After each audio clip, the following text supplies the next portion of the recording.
third density is the density of self-awareness.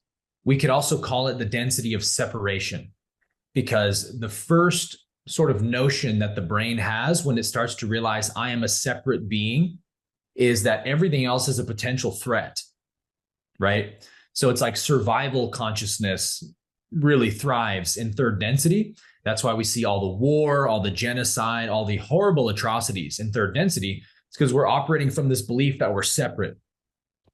But once the photon, literally the light cells in our body, start to pick up in their frequency, a higher perspective of existence starts to dawn in our awareness. And it happens something like this. Okay, yeah, it's sort of true that we're separate. We're in different bodies maybe, but the more we fight and resist each other and compete against each other, the worse things tend to get.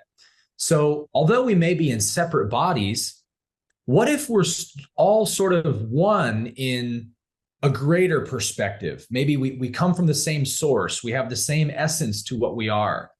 And from that perspective, we start to naturally want to work together and be more unified and be friendly and loving towards each other.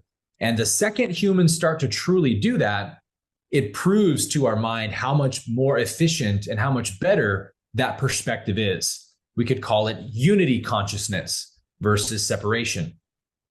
So now we're realizing, hey, we're all one. We're all on this planet together, floating through space, whether we like it or not. Might as well work together and work for everyone's best interest rather than my own best interest. And so that's the beginning of fourth density. Fourth density is the density of love and unity and oneness, where finally consciousness comes together again, like a puzzle piece that had been separated and begins to work together. And from that point, the Law of One says evolution happens very quickly. When you work together, things get done and figured out very fast.